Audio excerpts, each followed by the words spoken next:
So this is how all my games basically start. Big old blank table. I've used some of this old split screen table that I painted onto the actual wood for I've done Armada over here, and then drop Fleet Commander over here. So I've been debating in my head what I want this Valor and Fortitude battle to be.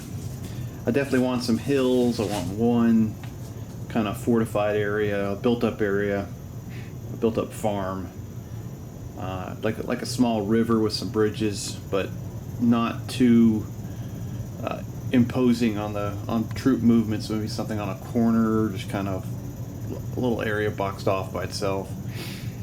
And then I just don't want a ridge on the back that the one side sits on and just beats the hell out of the other one. Maybe something towards the center a little bit. So I'm gonna try to capture as many of that as possible, and I'm gonna start putting my little hill pieces out here on the battlefield and see if I like them. All right, no idea if this will work. Just threw some random hills out here. Gonna have a ridge across here, a little command hill in the back, and a little hill in the corner, and then most of it else will be open. Alright, so let's start putting some skin on this battlefield and see what we have to move anything around. Alright, you throw down your three 7-foot by 5-foot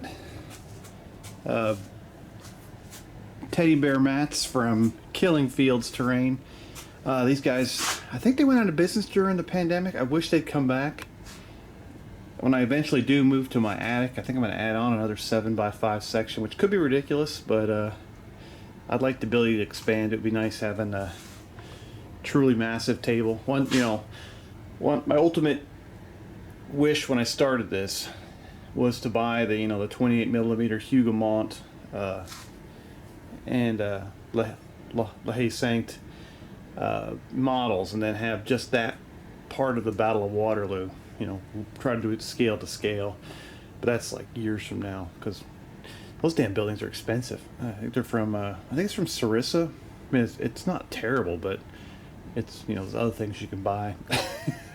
And then trying to figure out where the hell you're going to store those, especially Hougoumont. It's a massive complex. I don't know how. You almost need its own room. Yeah, so that'd be fun. And I don't know if I'll ever get to that point, but it'd be neat to have something like that, to have that entire part of the battlefield. So yeah, so I'll get down low, but basically these guys, I don't think they're selling anymore. Like a lot of companies, they kind of went under during the pandemic, but maybe they'll make a comeback. The guy was very nice to deal with. I don't remember his name, but it was a Killing Fields Terrain. I got a couple things I have to smooth out still. And yeah, if you get down nice and low, they're real kind of brush the opposite way to get that effect of the grass kind of standing up on itself, and you can goes over the hills kind of nicely.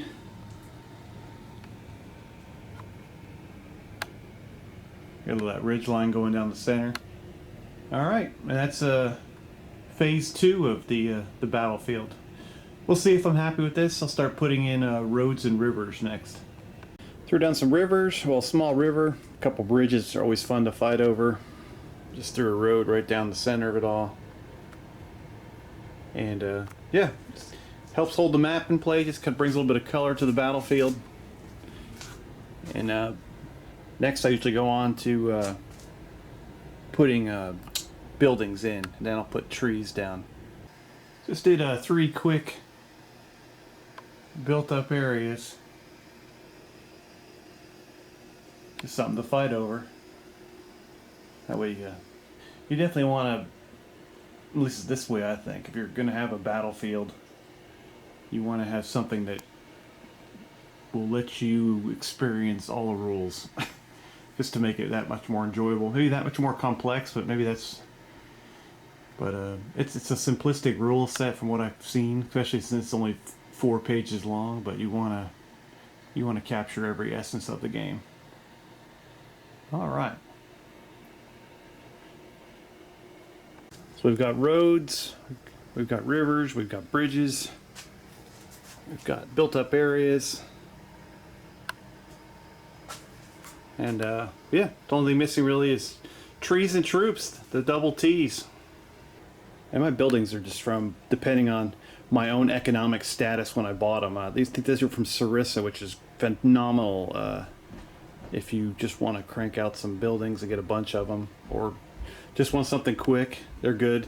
These are a bit more upscale, so Charlie Foxtrot.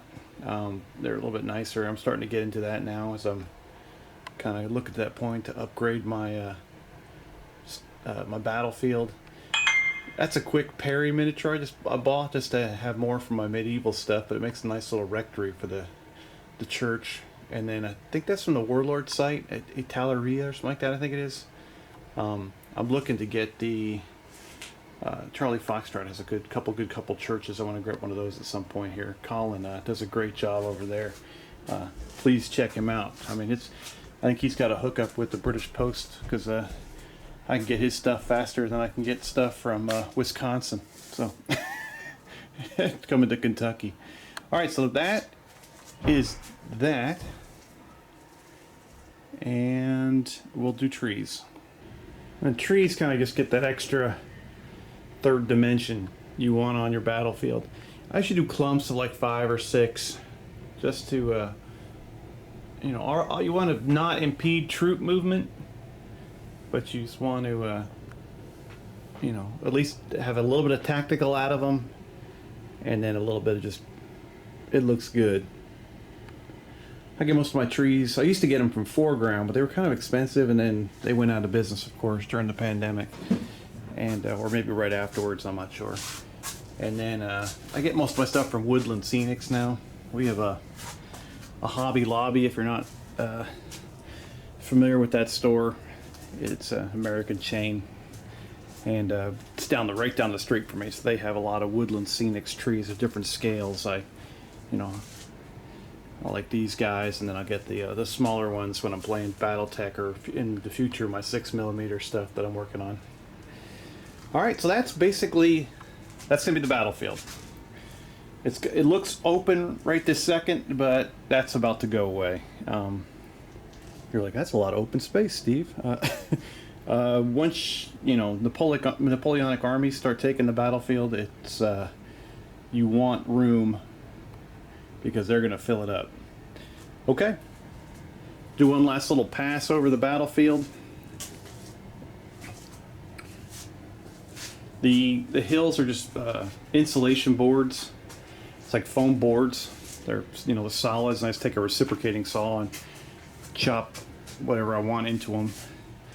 Make little hills, and these mats go right over the top of them. I think most mats do. I need to get some either from Cigar Box, or what's the other big mat creator company that oh gosh, one second. Well, let's did a freaking Google search, about 1 million map makers come up, so that's that industry is getting robust, which will help the prices, and that's great that people are doing that and have the ability to make those things. I think it was Geek Scenics or something like that, or they were like one of the big guys in the end. I know Travis, they're a sponsor of his channel on Tabletop CP. They've got some really good looking maps too. But yeah, most of those maps that are available, or game mats, excuse me, are they'll lay over terrain. This is kind of nice because you get the extra. I like this because you get the grass. I know on the website for these guys, they used to have them like cutting into the grass to make roads, and I was like, oh god, once you do that, you're stuck with those roads forever. I know Travis takes the fleece or the neoprene mats, and he puts sand down or something like that to make roads, which is kind of cool too.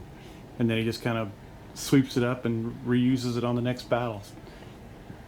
So that's a great idea too for making roads. These are from these particular road strips. They're almost like roofing tiles. You can buy them on Amazon. The river sections, I need to improve my river game. These are like neoprene, like you'd see from a mouse pad. I got them on Amazon several years ago. But there are some 3D modular sections I saw from 3D printers that you kind of paint out yourself, that I'm eyeing on Amazon. Or I might look for the STL files when my 3D printer gets here. So we'll see what happens. Okay, we've got all the terrain. Next up will be troops on the table. I might randomly roll to see which side gets which, just to take a little bit of the, or add a little bit more randomness to the game, since I'll most likely be playing solo, just because I'm not ready to teach Addison how to play this game yet, because I don't even know how to play Valor and Fortitude. So I want to struggle through a game or two myself, and then we'll go from there. I want to have some fencing along the wall. I know it's not period correct. I need to go outside and pick up tons of little pea gravel river rock from my front yard and glue them to tongue depressors. I just haven't got around to doing that yet. But I need to make about 1,000,000 miles worth of stone fences so I can have a more realistic fence compared to a snake rail fence. But I just wanted to have something out here just to add a bit more tactics to it. So yeah, that's on the battlefield, that's on me, and I'll get out there, and hopefully this will motivate me to get outside and pick up some rocks and glue them to a stick. Red will be British, blue will be French. Whoever rolls higher will get the more defensible side, and we'll go from there. Alright, I like that. Usually it's the British that are defending and the French are attacking. This will be an 1815, basically encounter battle or set piece battle. Completely fictional. It'll just be fun, and we'll go from there. And you put troops on the battlefield, and it's full. Alright, looking down the lines for the British and their allies. And French occupying the built-up areas.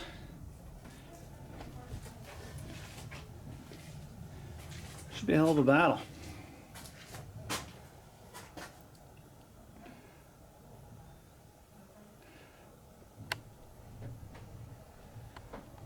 Okay. Damn, the British look impressive. I'll tell you that. The French are kind of dug in, so they don't look as spread out, but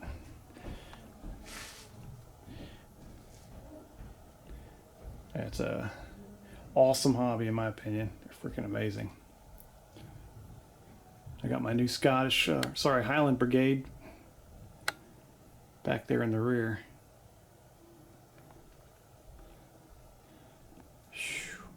I love it. I'm just coming on, kind of drooling a little bit. Not that my guys look good, but it's just the fact that it's just so many troops on the table. It's something awesome. All right. That's how you finish. I got a shop on the other side here.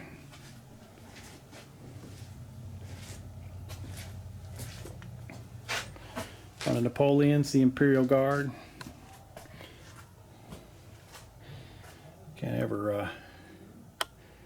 Can't go to war without those guys. Italians to their left. Got the Vistula Legion out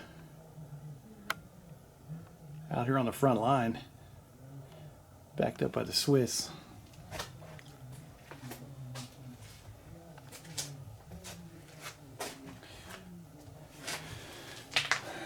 I haven't assigned commanders yet, anything good like that. Oh, that looks stupid. I love it. I'm gonna get a picture of that. Stand by. That does look a little bit ridiculous. Kind of pan down the British lines. Nice. Do the same thing for the French. It won't work. They've got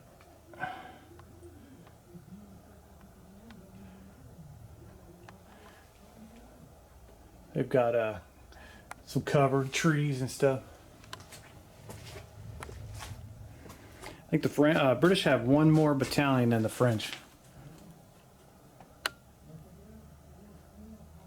That's a good looking picture too. Alright, so troops are on the table. You know what rule set we're playing. Just got to draw up the forces a little bit, get the brigades all divided out. And then, you know, all the paperwork stuff to keep track of everything. Assign the commanders to each brigade. We know who the We knew we were running the show between there's Wellington and then straight across the battlefield from him. It's Napoleon. Okay. And that's it. And you're basically the battle's set. Troops are ready. And boom. And Amazon to the rescue. Just got some stone walls from Warlord Games. Thank you, gentlemen. I don't have to have a my snake rail fences. You have to answer questions like, why are there snake rail fences in 1815? But that's okay. All right, so now we got that. I got to get some more of those. And I'll have to weather them later, but that's okay. They're going to make this game. So that's about it. Looking forward to getting this kicked off. And yeah, hope it's good. You guys take care. Can't wait to play this. Bye-bye.